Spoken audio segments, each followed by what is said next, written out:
പറയാൻ ഈ ഗ്രാമത്തിലെ ഒരു പ്രതിനിധി എനിക്ക് വേണം. ആരുണ്ടാവും? ആരാണ്? സീനിയർ സിറ്റിസൺ ഉണ്ട്. നമസ്കാരം. Good morning. Good morning. കൊടുന്തുരപ്പള്ളിയിൽ ഈ മൈതാനത്തിന് ഒരു പ്രാധാന്യമുണ്ട് അല്ലേ?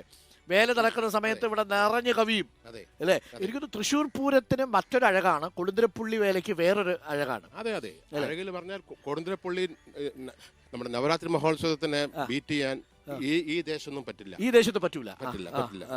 ഒരു നാടകം ഒരുമിച്ച് ചേരും. ലോകത്ത് എവിടെയുണ്ടെങ്കിലും ആൾക്കാർ ഒരുമിച്ച് വരും. അതെ, ഞാൻ പറഞ്ഞില്ല, ഈ ദേശത്ത് കൊടുന്തുരപ്പള്ളി അഷ്ടമി നവമി മഹോത്സവം പറഞ്ഞാല് ഇവിടെ ഒരു പൂരമാണ്, ഒരു മിനി പൂരം തന്നെയാണ്. തൃശ്ശൂർ പൂരത്തിന്റെ ഒരു എന്താ പറയാ, അതിന്റെ റെപ്ലിക്ക എവിടെ ഉണ്ടാവും. അതാണ് ഗംഭീരമാണ്. ഇപ്പം എത്ര കാലമായിട്ട് ഇവിടെ ഉണ്ട് കൊടുന്തുരപ്പള്ളിയിൽ? ഞാൻ ഒരു 10-15 കൊല്ലമായിരുന്നു. മുമ്പ് മസ്കറ്റിലായിരുന്നു. പ്രവാസിയായിരുന്നു. ഇപ്പൊ റിട്ടയർഡായി ഇവിടെ തന്നെ, എന്റെ അടുത്ത് തന്നെയാണ് വീട്. മസ്കറ്റിലെ ചൂടോ കൊടുന്തുരപ്പള്ളിയിലെ ചൂടോ? കൊടുംചൂട്. അവിടെ ചൂടുണ്ടെങ്കിൽ AC ആണ് എല്ലാ റൂമിലും. ഇവിടെ AC ഇല്ലേ?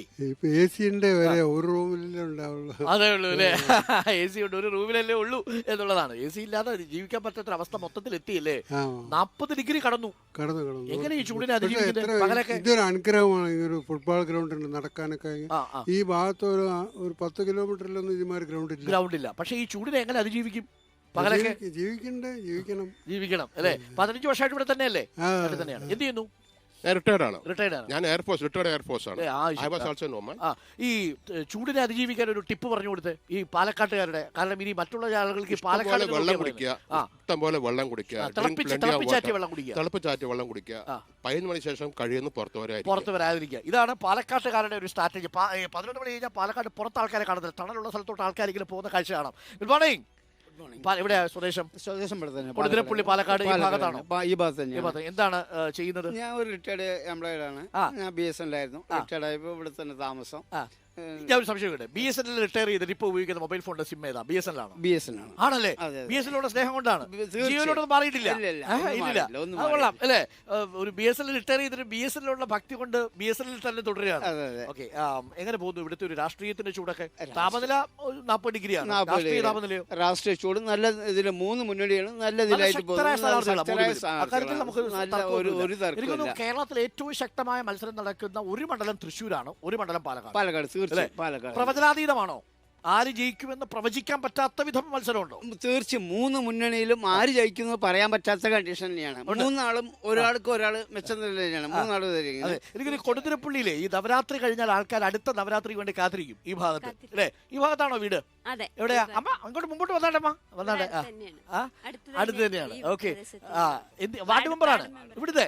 ഈ വാർഡിന്റെ മെമ്പറാണ്, തൊട്ടപ്പുറത്തുള്ള വാർഡ് മെമ്പർ ഇവിടുത്തെ ചേട്ടനാണ്. അത് ശരി. എത്ര വാർഡ് മെമ്പർമാരുണ്ട് നമ്മുടെ ഇന്നത്തെ ഈ പരിപാടിയിൽ? 2 വാർഡ് മെമ്പർമാരുണ്ട് അല്ലേ? BJP 2 മെമ്പർമാര് ഇവിടെ ഉണ്ടല്ലോ. വേറെ ഇതേതാണ്? UDF വാർഡ് മെമ്പറാണ്, പ്രസിഡന്റാണ് പഞ്ചായത്ത്. അപ്പൊ പഞ്ചായത്തിൽ 2 BJP കൗൺസിലർമാരേ ഉള്ളൂ? അല്ല, 3 പേരുണ്ട്. BJP പഞ്ചായത്ത് ആരുടെ യഥാർത്ഥത്തിൽ? UDF പഞ്ചായത്ത് 3. അപ്പൊ നിങ്ങൾ കരുത്തരായ പ്രതിപക്ഷമാണ് ഇവര്, ആണോ? CPM ഉണ്ടോ? CPM വാർഡ് മെമ്പർമാർ ഇവിടെ ഉണ്ടോ? നമസ്കാരം. അപ്പൊ ഇന്ന് കാര്യങ്ങൾ പൊളിക്കും. അപ്പോ CPM ഒരു ward member, UDF panchayat president, കരുത്തരായ BJP 3 പ്രതിപക്ഷ. ആർക്കും ഭൂരിപക്ഷമില്ല. ശരിക്കും ആരുടെ പിന്തുണയിലായത്? ലീഗും കോൺഗ്രസും പിന്തുണയില്ല അല്ലെ? മൊത്തം നിങ്ങൾക്ക് എത്രയുണ്ട്? UDF-ന് 10, LDF-നോ 8, BJP-ക്ക് 3. മൊത്തം എത്രയാ? 21. അപ്പം വേണ്ടത് 11. അപ്പൊ നിങ്ങൾ ആരാ പിന്തുണയ്ക്കുന്നേ?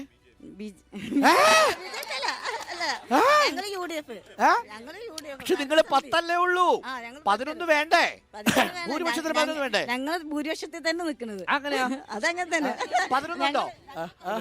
LDF-ഉം BJP-യും വേറെ നിൽക്കുന്നുണ്ട്. അവര് 10-നേക്കാൾ 8-നേക്കാൾ കൂടുതലുണ്ട്. അങ്ങനെയാണ്.